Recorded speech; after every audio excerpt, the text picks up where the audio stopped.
evening's program. I'd like to introduce you to Dr. Lemle, who practiced clinical psychology for nearly 20 years before entering the real estate business. She founded the NVLD project in 2013. Please give a warm welcome to Dr. Lemle. Hi everyone. Welcome to our 5th annual fundraiser. Pardon my voice, I'm a little laryngitis. It's so good to see everyone. This is also the 10th anniversary of the NVLD project. And we are very excited. Thank you. And we are very excited about all the progress we have made. What started out as a passionate idea of mine has evolved into our being on the cusp of getting NVLD recognized as an official diagnosis in the DSM, the Standard Psychiatric Diagnosis. Tonight, we will get updates from Drs. Margolis and Dr. Prudence Fisher, our research partners at Columbia University Medical Center's Department of Psychiatry. In addition, you will hear updates from Dr. Leslie Halpern, Dean of Ferkauf Graduate School at Yeshiva University, our newest partner. You will also hear from Karanzalis, who will give our keynote address discussing her experience navigating NVLD. Lastly, we are thrilled to honor Eileen Herzog, one of our social ambassadors, who has worked tirelessly to help raise money for the NVLD project. Where's Eileen? Right here. Thank you, Eileen. Eileen's been amazing. I hope everybody has a wonderful evening and enjoy speeches, and I hope they're informative. Now we will hear from Dean Leslie Halpern, who is a professor of psychology at Ferkauf Graduate School of Psychology. Dean Halpern's research has focused on child temperament, executive functioning, emotion regulation and coping, pediatric psychology, and parenting. Her research has been funded by the National Institute of Child Health and Human Development. She has numerous publications and has presented her research at national and international conferences. Welcome. Hi everyone. Thank you so much for inviting me, and it's wonderful to see this amazing crowd here today. It really is exciting. I really heartfelt thanks to Lemle for her support and focus and dedication to pursuing this topic and to building upon it. We at Ferkauf are very excited to be able to say that this winter we're going to be opening the first focused NVLD clinic, the Lemle Clinic. We're thrilled with that. And we're taking this step very seriously. We're in the process of working with our programs to build out didactic work focused on NVLD and disorders. We are building certificate programs, building it into our current curriculum. We are in the process of hiring our clinic coordinator. So we are gearing up for the spring and gearing up for our winter opening. It's a very exciting time at Ferkauf, and we are thrilled to be a partner in this endeavor and moving forward in this quest to contribute to society and to the community for an underserved group of individuals. Thank you, or thanks for the support. Tonight's research updates come to you from Drs. Prudence Fisher and Margolis, who are the NVLD project's partners and lead researchers at Columbia University Medical Center. Dr. Fisher is a professor of clinical psychiatric social work in the Department of Psychiatry at Columbia University College and a research scientist at New York State Psychiatric Institute. Dr. Fisher conducted a literature review of NVLD and completed an analysis for the vignette study for the DSM application. Dr. Margolis is an associate professor of medical psychology and the director of the Environment, Brain, and Behavior Lab, where she studies epidemiology and neurobiology of NVLD in order to develop treatments. Together, Drs. Fisher and Dr. Margolis, along with their team, prepared the application for inclusion of developmental visual spatial disorder, also known as DVSD or NVLD, into the DSM. First up, we have Dr. Fisher.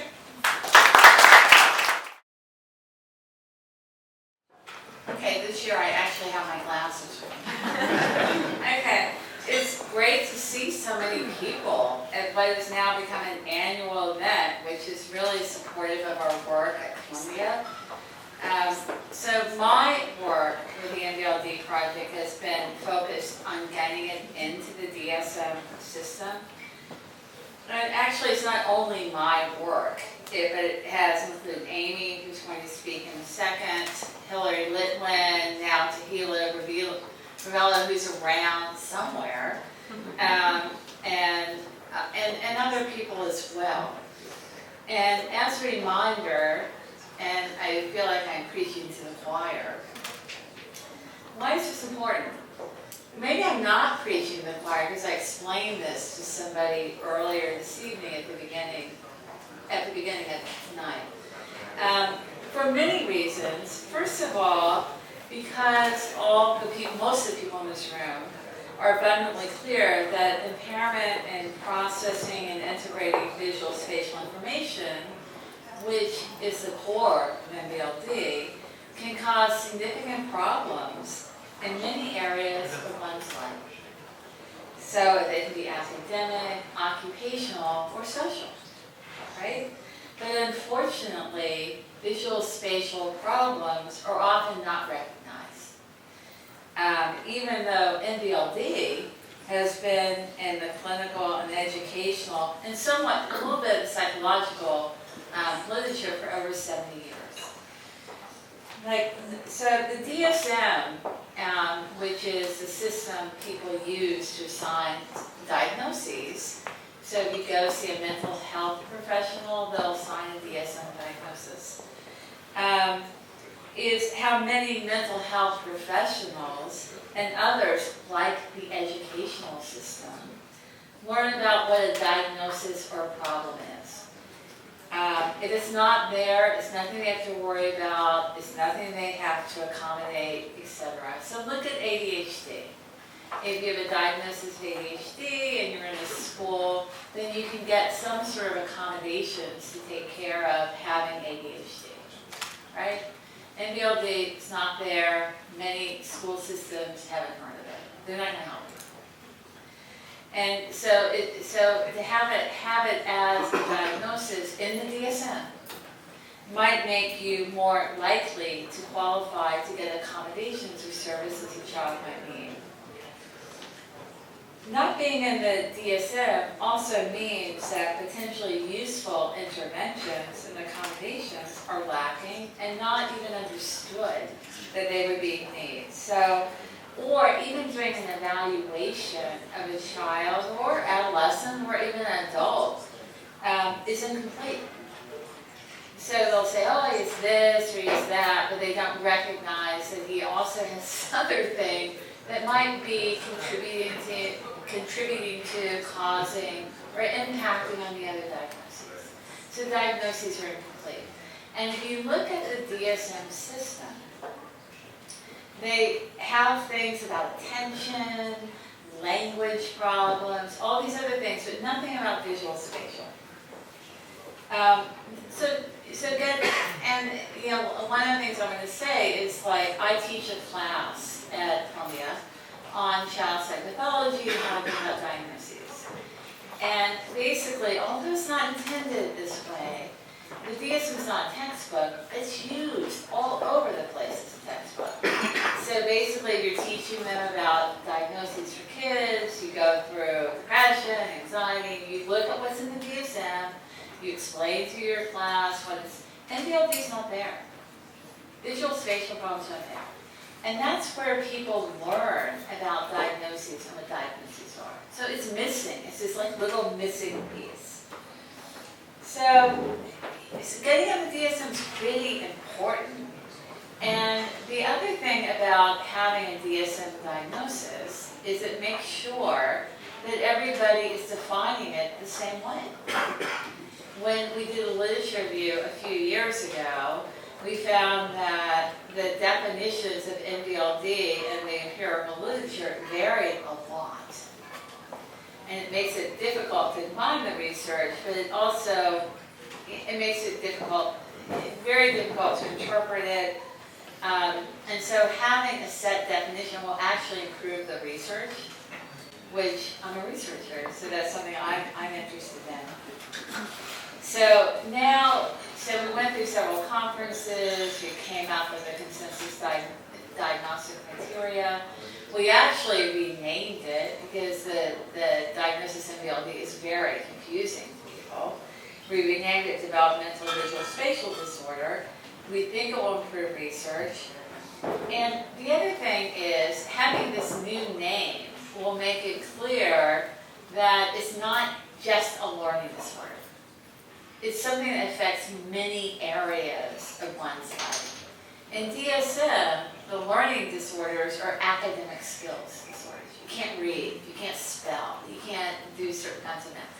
And so this is something that isn't confined to academic disorders. So where are we? As those of you who have come to the event in the past know, we obtained a consensus criteria set. And we summarized all the extant literature, and we submitted a proposal to the DSM committee. To get something in the DSM, there are a lot of steps in terms of doing a proposal, having it reviewed, responding to the review, sort of like submitting a paper to an academic journal. And I will say, our review is very favorable. They thought the criteria looked good, we put everything together, but they rightly pointed out, yeah, this looks okay, but is there any data on this new criteria set? No. So that's what we're doing now. Basically, nobody had really tested or used it. So we spoke with the DSM or communicated by email, speaking to them, etc. And we came up with a strategy to collect data on the new criterion set that had been approved by advisors, a scientific committee, etc. And so we recently completed a study, the vignette study, I think, that you referred to before, that used the same methodology that the World Health Organization had used in looking at diagnoses for the International Classification of Diseases for the mental health chapter. So we adapted their criteria. And based on the results of that, we saw that people can use the criteria, but they also had feedback on things that they found a little confusing and places where we might rewrite some of the criteria to make them more interpretable to the usual clinician, because DSM is a thing for clinicians. And so, based on the results and their feedback, we're recommending making some small changes, not huge changes, to the criteria set, and we're having our advisors and scientific council vet it and make sure they agree with it. And it's not to worry. I mean, we found potential problems, but that's what the study was about. And the study was to see if there are potential problems and make tweaks to the criteria set, which is what we're doing. And again, they're not major tweaks. And then our next step, which we're starting pretty soon, is to now use this newly revised criteria set in a real world setting, right? And so basically revise it and then try it out with people who are actually seeing kids or individuals with NVLD. And so what we're doing is we're partnering with clinicians in various clinics that see kids who have neurodevelopmental problems like ADHD, autism, NVLD, even hasn't been diagnosed, learning disorders, etc. And we're having them use our new criteria set with the kids they evaluate. And again, see how easy it is to use, utility, feasibility, etc. And together, those two studies will provide, we think, the DSM committee with enough data to consider it, because that was the lack before. And the methodology we're using for the real patient thing is very similar to the methodology that was used for the DSM field trials, and I led one of the child field trials. The clinics that are going to participate are the new clinic at Yeshiva. Yes, it'll be great. Amy's clinic, she'll talk about in Brooklyn, as well as some of the Columbia clinics, as well as some other clinics, one in Philadelphia and one in Rhode Island that have approached me that they're interested in this kind of work. So we think that the results of these two efforts, as well as other ongoing research collaborations, including Hillary's somewhere here, for dissertation, which emphasized the need for a uniform definition for this disorder, and will be included in the revised application, will put us in really good shape for getting it accepted as a condition in the next version of the DSM. So altogether, we think this work will more than satisfy the DSM committee and pave the way for its acceptance as a condition for further study, which is the way you do it in DSM. You become a condition for further study. People do further study and they get students in the main book. So now I will hand over to Amy, and she can tell you about some other exciting work that her lab is doing. Okay? Hi. Well, there are a lot more people this year. It's awesome. Thanks everyone for showing up and coming out. Thank you, Laura. I do this every year, but thank you, Laura Lemle, for encouraging us. I can't believe it's been 10 years. You said that, and I was like, oh, it's been 10 years since we went to Sarah Beth's and sat there on the back, literally on the back of an envelope, and sketched out our dream of what would happen here. So I'm going to quickly share just some of the successes in my lab and try and tie together a little bit of what you've heard. We're trying to push forward to get to where we can do a better job treating people with NVLD. That's ultimately our goal. We've got the new clinic where we'll have rigorous ways of assessing individuals and giving them a proper diagnosis. And as you just heard, we're on the cusp of being accepted into the DSM, which means we can do better research and afford access to people for their disorders. So I have a few quick updates. One, we're working pretty closely with Child Mind Institute. They're also collecting data for us for our application to DSM. Prudence and I made a screener. So when you have all taken your kid to the neuropsychologist and answered lots of questions like has trouble sitting in their seat and spaces out and gets distracted and interrupts and loses their keys, those are the ADHD scale. We made a DBSD scale and they're administering it to a whole bunch of kids for us, so that's exciting. We also, I don't know if you know this, but you should be careful next week in New York City. It's the American Academy of Child and Adolescent Psychiatry has its annual meeting here, so all of the child psychiatrists in the country will be here, and they get a little strange at night in Midtown. But we have a good time, and Prudence and I are leading a workshop teaching child psychiatrists about assessing and treating children with NVLD. So that's happening next week, and that will help us with our outreach and treatment. And then joining us in that program next week is someone named Mariah DeSarcy, who is a postdoctoral fellow in our division at Columbia. She's a third-year fellow and a licensed clinical psychologist. And we're excited about having people like Hillary and Mariah joining us because we can't do all this alone. And just as we need more of you to come and support, we also need the scientists interested in this work to grow. And so we have Mariah and Hillary, and that's just a start. Mariah also is the lead author on a new paper that came out in the leading child psychiatry journal this year, which talks about how do we treat kids with NVLD. So that's really a project that we worked on for a long time. What we are talking about in this paper is what happens to kids with NVLD who have anxiety, and they show up in the therapist's office and the therapist says, well, anxiety, I know how to treat that. There are all these evidence-based best practices for how to address this problem. But we haven't really thought about how those best practices rely on someone having intact visual spatial skills. So a good example is You go for cognitive behavioral therapy and your therapist wants you to learn what's a trigger. What's the trigger of your anxiety, which requires that you know cause and effect.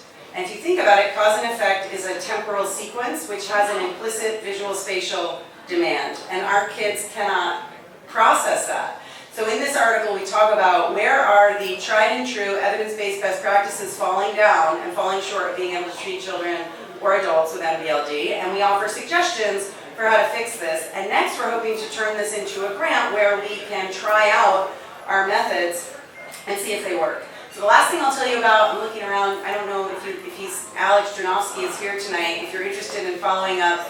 He's my partner in crime on our animal models, and I told you last year that we built an animal model that has behaviors analogous to NVLD, and we gave it a drug to the rodent, and we reversed the behavioral problems. So what Alex has been doing this year is, first of all, when we built that first mouse model, it was in adult mice. So now he spent a lot of time, it's no easy feat to get juvenile mice to have a certain problem and test them behaviorally because mice are only juveniles for like 2 weeks. So you have to train them really quickly and do your experiments and you come into work every day. So he showed that the problem exists in juvenile mice and now he's working on reversing that problem with drugs. And instead of just using a broad drug, he's focusing on specific receptors and has shown that with particular drugs that target particular receptors, he can correct the circuit dysfunction in the brain that's driving the behavior that makes the mouse analogous to having an NVLD kind of problem. So that's very promising. We're continuing on that path and we hope to spin that out into a much larger grant soon where we can test out this drug in many more animals and then translate it to humans. That's all I have to say. I'm excited to introduce our keynote speaker for the evening. Linda Karanzalis, a board-certified cognitive specialist, is the author of Misnamed, Misdiagnosed, and Misunderstood, and a project social ambassador for the NVLD project. If you missed her on your way in, she is selling the book over in the middle section between here and the auction, so be sure to check that out before you leave. With over 25 years of experience working with individuals with learning disabilities, she founded ADDvantages Learning Center in 1997 to help students of all ages reach their potential through executive functioning training, social emotional skills development, and parent coaching. She also served as a chapter coordinator for CHAD. Welcome, Linda.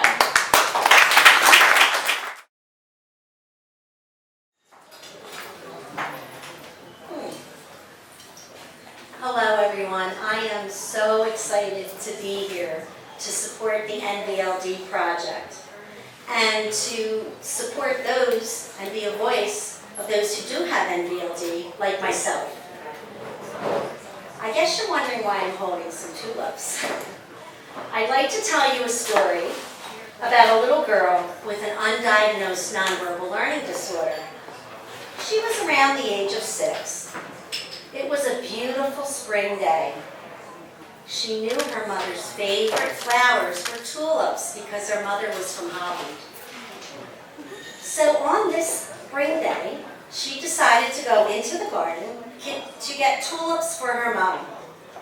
She chopped off the tops of about a dozen tulips and proudly carried them into the house to present them to her mother. Her mother said, "Now I'm going to have to put these tulip heads in bowls of water." Now I want you to imagine putting yourself in the shoes of this mother. The next day, the little girl comes and she gives you another dozen tulip heads. How would you react and how would you feel?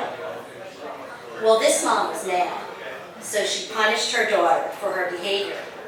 But the little girl was so confused and ashamed. She had no idea why she was being punished and what she had done wrong because she could not read her mother's nonverbal cues. Well, surprise, this little girl was me. From the time I was a small child, I struggled with academic and social challenges, debilitating anxiety, loneliness, and depression. We are everywhere, 2.2 million plus. Most don't even know they have NVLD, but they know that something is wrong. I and others with NVLD have spent a lifetime being misdiagnosed, misunderstood, and mistreated. Those agonizing moments of misunderstanding what others are saying, or saying the wrong thing to someone, misreading social cues, sarcastic remarks and jokes, being gullible, tripping and falling, that's why later on you'll see me with sneakers on, and constantly losing our way. That was very interesting getting here today. And being unable to see the forest from the trees to get the big picture. These and many other difficulties are embarrassing and make it difficult to live with NVLD. But not everyone with NVLD has it in the exact same way. The saying goes, when you've met one person, you've met just one person with NVLD. Most are misdiagnosed with ADHD or on the autistic spectrum.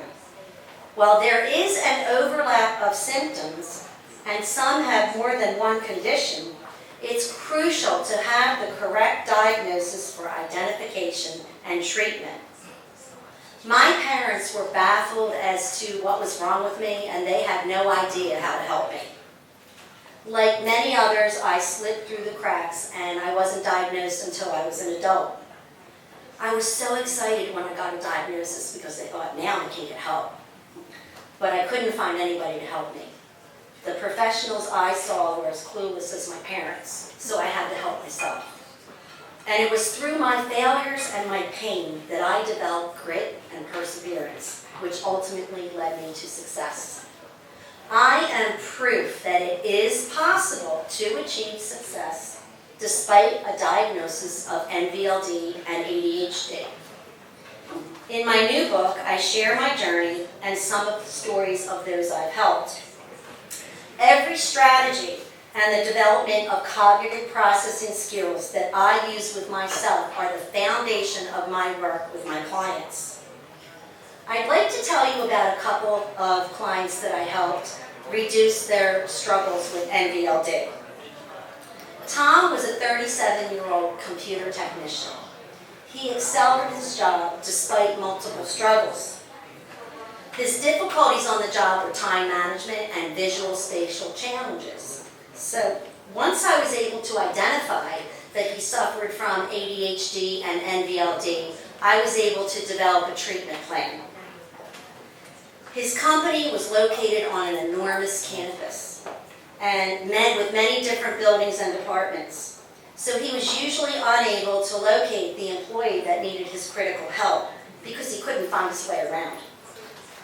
Through skills training in cognitive processing and individual coaching, he dramatically improved his life skills. He was then able to advocate for himself and receive job accommodations. Billy was a 4th grader in my class. He struggled with academic, social skills, and talking back to other teachers. One day, he interrupted my lesson by engaging with other students. I asked him to put away whatever he had that he was playing with, but with irritation, he said no. So I retrieved his plaything. At the end of the school day, I asked him privately, why did he refuse my request? He looked me straight in the eye and said, because you didn't tell me, you asked me.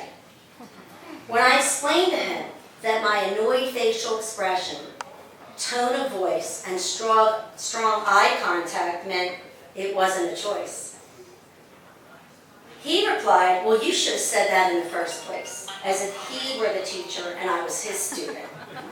Over the following months, I worked with him to understand nonverbal language and communication with others. This is why the work of the NVLD project is so vital. NVLD needs to be part of the medical nomenclature. Having a recognized disorder will lead to earlier diagnosis, sparing many years of confusion and suffering. This organization has single-handedly brought a little-known condition to the public's attention. Their work has fueled new research, and advocated for including NVLD in the next edition of the DSM, where it will be identified as developmental visual spatial disorder.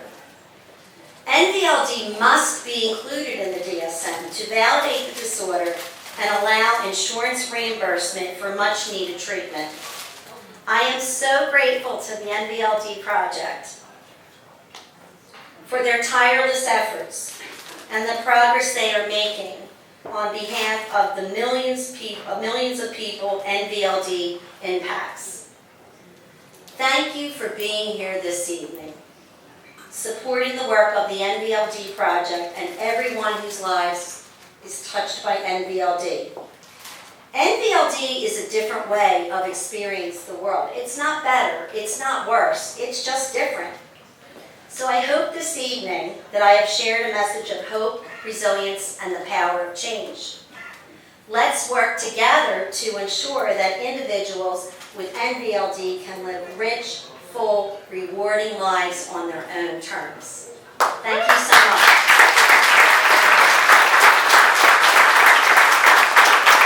Dr. Lemle mentioned it earlier, but we are honored to have present with us Eileen Herzog, one of our project social ambassadors, and we would like to honor her with a plaque as a thank you.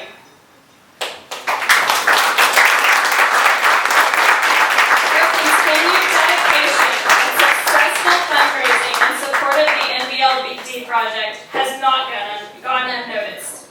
Eileen has been blogging for the project since 2018 and has brought in thousands in fundraising through Facebook birthday fundraisers, tip jars, and general donations.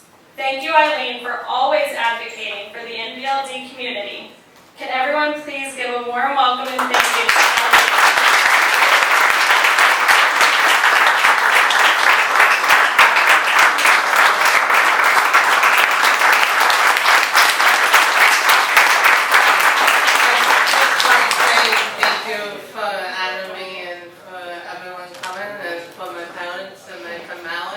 Mally's been helping me at fundraising.